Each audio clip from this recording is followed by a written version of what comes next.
Hi, I'd like to show you the solution to the problem Polish notation. So this was a small a problem that involved recursion and parsing. So the task given here was you were given an input in Polish notation. In Polish notation, instead of saying a plus b, we say plus a b. Okay, so in other words, the operator rather, comes before the two operands. The operands come in the same order as in infix notation. Here in this particular case, the task was to um, you were given expressions in Polish notations that could involve constants, the plus, times, and minus operators, as well as possible variables here. And you were asked to simplify it in a way that would perform constant propagation. In other words, for example, for an expression like this here, you would know that the answer was 31, right? And you should output this. But if you couldn't, because it is a variable, you should just output it the way it the way it was. Okay, so here are some example inputs. 3 plus 4 should be simplified to 7. X minus x, we can't do anything, we leave it there. And for this particular expression here, it's possible to do some simplification as well. I think this here is actually um, 9 minus 6 is actually a 3, but the rest we're sort of going to leave as is. Okay. Okay, let's take a look at how to solve this problem. Before we do this, I want to point out the grammar that is being used here. So grammar is given in the description. These problems always the grammar is sort of hidden in the description, or not so much hidden. So the grammar here is basically that we have a Polish sort of expression, and that expression can either be it can be an integer, yeah, an integer, or an expression can be a variable, okay, which would be some lowercase thing, or a Polish expression could be an operator, okay, followed by two Polish expressions, right? And then this operator here, that would be plus, minus, or times. So this is basically the grammar in this case. Where here these two p's are basically represented as a and b, but they're really also just expressions in Polish notations. And this grammar is the one we can directly implement here recursively. So let's try to do that. I'm going to use Python for this. One minor complication with this problem is that it has multiple lines of input and it doesn't have an input terminator, which makes it a little bit awkward. So I'm just going to say while true, and I'm just going to put a try except break in here. So if something goes wrong because we can't read input, we'll just bail out and we're done. But actually, we need to output the case number as well. And so I'm going to count the cases in this case. It could be as most 5, and should say for 1000. Okay, so I'm going to read a line from the input, and we're going to split it. And here in this case, what I'll do is actually I'm going to build an iterator out of it, because I'm going to need to go through those one by one, right? And so that means I can grab the next one here by saying basically next expression that will consume the next bit of input. Okay.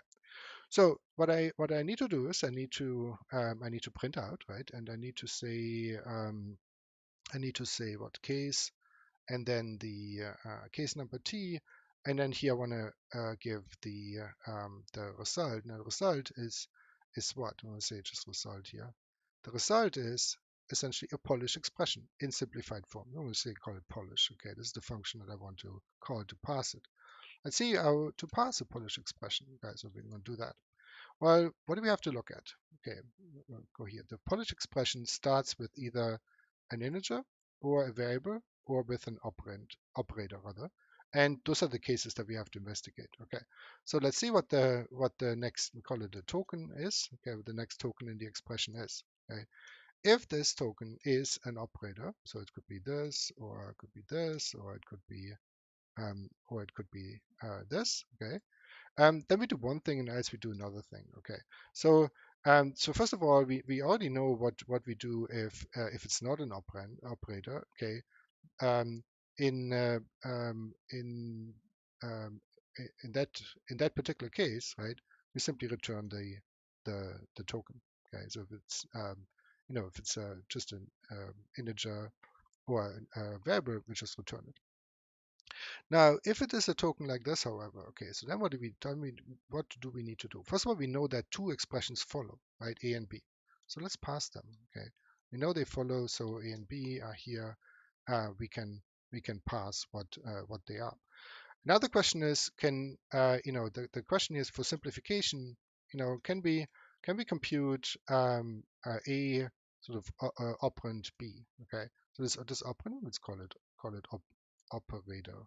Okay, so this operator here, this is what we would return, sort of like the token.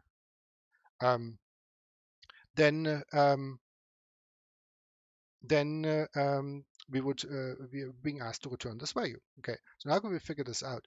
In Python, actually, one thing we could do is we could just try to do it. Okay, and if that fails, then we know that it didn't work. Okay, so one thing I could say, well, let's try to convert this to an integer. Okay, so if it's like -3 or so, this will work.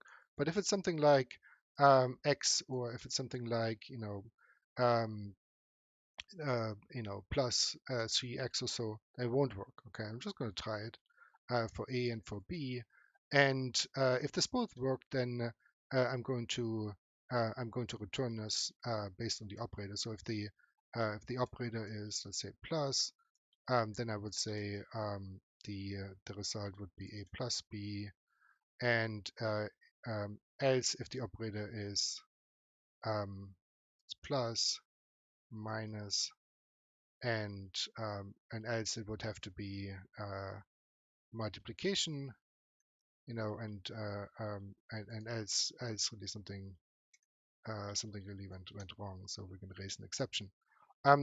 Now, so if we can do this, okay, then that means the expression, we could evaluate it, and so we return it. But what if it didn't? Well, in this case, we need to leave it as it is. So in other words, we need to say we want to have the operator followed by A followed by B in this case, right? So let's see if that works. Um, okay, it gives the right answer. Um, for testing these, it's good to test some corner cases. So x is an x, s3 is this, and this here works as well. And so let's see if the system accepts the solution.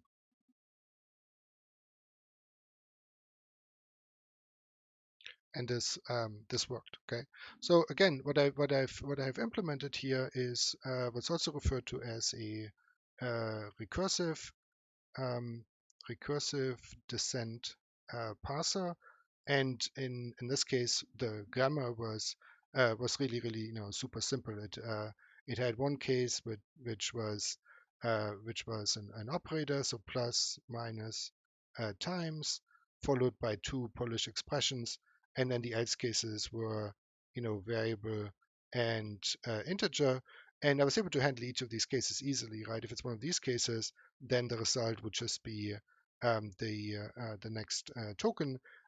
Otherwise, I would recursively pass these things. There's a common pattern that you have in recursive descent parsers, which is that you go through a grammar rule, say like, let's say, this Polish expression, and for all the non-terminals, this is a non-terminal because it's on the left-hand side of a rule, you make recursive calls at the position where they occur.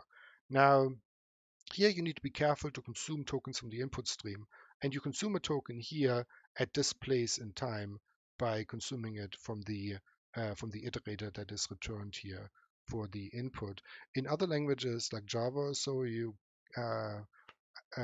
may not be quite as elegant, although this style may be possible as well.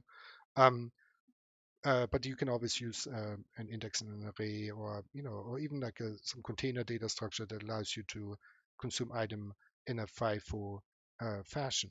Okay.